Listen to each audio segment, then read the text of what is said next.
My name is Yuan. I am a first-year PhD student in East and Central Asian history. I'm here with Professor Carol Benedict, Professor of Chinese History at Georgetown University. Professor Benedict's research focuses on the social and cultural history of 19th and 20th century China. Her research interest mainly deals with social history of medicine and disease, women and gender, and the history of Chinese consumer culture. Her book Golden Silk Smoke, A History of Tobacco in China was awarded the Fairbank Prize in East Asian History from the American Historical Association in 2011. Today, we are very happy to have Professor Benedict with us to discuss this book. So my first question is, why did you choose to write a history of tobacco in China? And how different is the history of tobacco and the history of opium? We can find many overlapping in the history. So what's the difference? Sure. So the reason I chose to focus on tobacco is because I was really intent on debunking a very dominant perception of China, which is that, in popular histories and even in some scholarly histories, the idea was that China was very insular, was a closed country, it wasn't oriented to the outside world. There's that famous letter from the Chinese emperor to Queen Victoria, which basically says, we don't want any of your goods, we don't need anything here, and you need our rhubarb, which, but we don't need anything from you. So I wanted to kind of disrupt that idea because it was very clear from a burgeoning historiography of China that, in fact, China had been there had been a great deal of interaction with the outside world. And tobacco seemed like the ideal thing to hinge this idea about China as being in interaction with other places, because tobacco, as a New World crop, really globalized in the 16th century, including its diffusion into China. So, it just seemed like tobacco was the right commodity to look at for my purposes, which was really to talk about China's interactions with the outside world. Now, the reason that it's different from opium is opium has a very long history in China. It was grown and used medicinally from at least the Tang Dynasty, at least the 6th and 7th century onward. So it didn't have the same traction as a commodity that was imported into China, that came into China during the early modern period. So that was one reason I didn't focus on opium. The other reason is that opium has been studied a lot. It became an item of national humiliation in the 19th century and was seen as the main reason that China was in decline. And so there's been a lot of histories about opium. But that said, tobacco and opium are related because even though opium was used medicinally for many, many centuries, it wasn't until tobacco came to be widespread in China and was smoked that opium became smokable. And it actually was, smokable opium was actually introduced through tobacco because a particular mix of opium and tobacco, which began in Southeast Asia, was then introduced in China, and eventually people began to smoke pure opium, simply pure opium. So, mainly the difference was, it didn't suit my purposes for looking at global interactions of China, and secondly, it had been done a lot, has been studied a lot. And it is in the book, but it's in relationship to tobacco. Thank you. So my second question is about the sources. So we found that the sources in this book is very diverse and compelling, and we were just talking about the photos about women smoking. So how did you search for and collect the sources for studying material culture like tobacco? So like probably a lot of you, as you move towards your dissertations, I had the idea of the topic first. Maybe I should have thought of the sources first, but I didn't.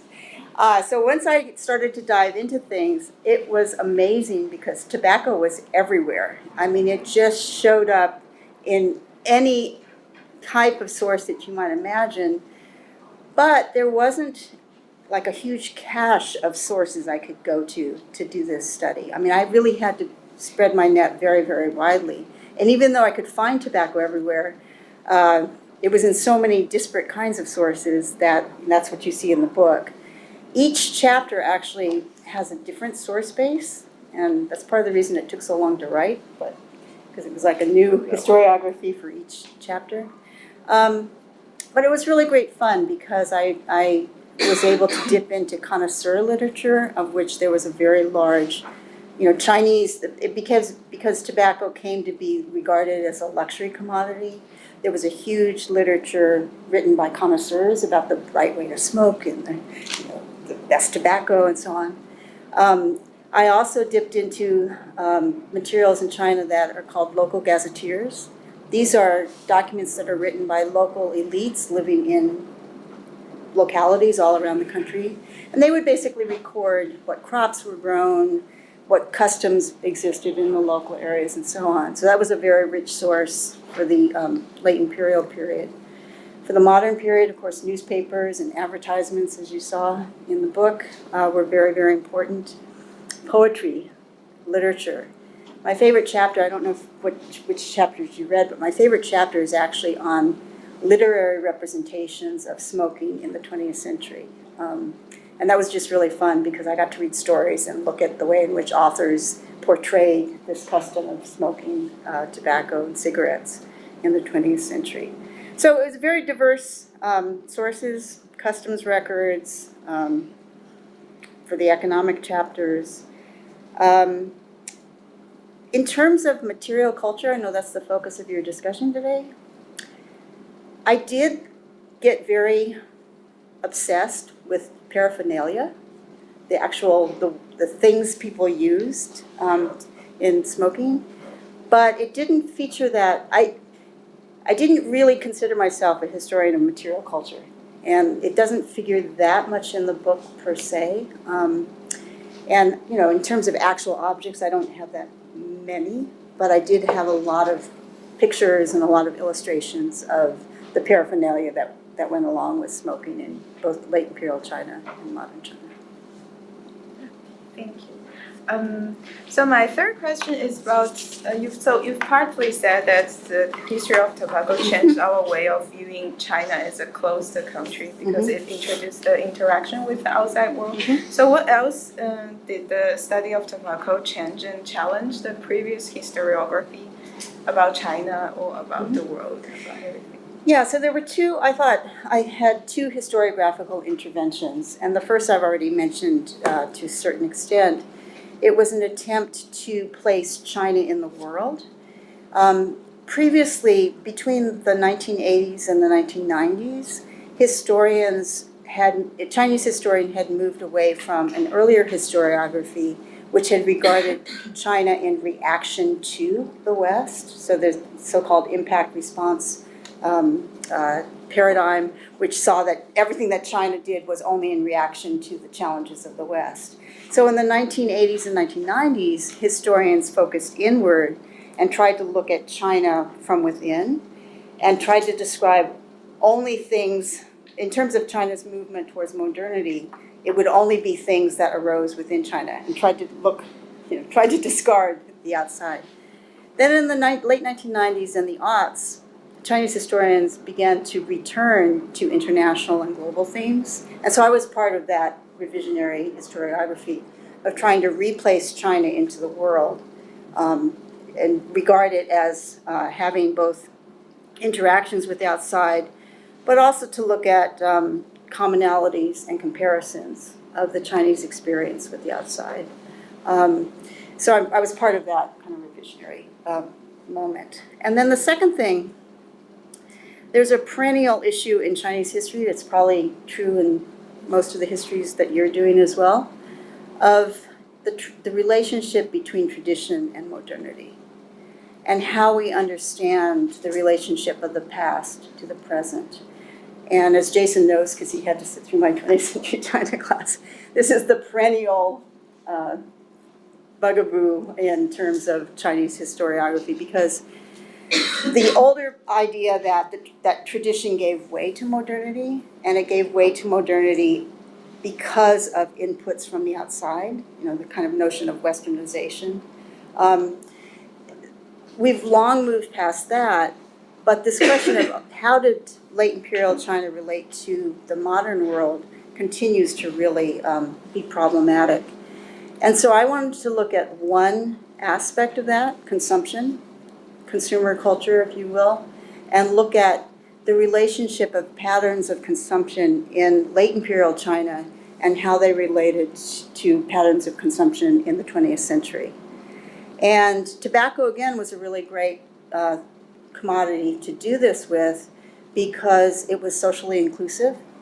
It was used both in the late imperial time and in the modern period by all classes, by both genders, all around the country, all around the empire.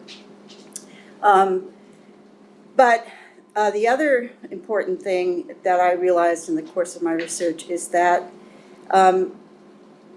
there was a process of domestication that occurred both in the early period, both in the late imperial period, and then also in the modern period. It wasn't just that tobacco was imported, cigarettes were imported, and it was this kind of foreign commodity that came into China. Throughout this entire 500-year period, the Chinese were continually creating their own local societies, local cultures of consumption. And that's a continuity that goes across the entire period. So I was able, for the 20th century, to point out that not only were Chinese models of consumption built on an earlier history, but also things like cigarette smoking was not a foreign import. It wasn't a completely modern commodity that just appears on the scene in the 20th century.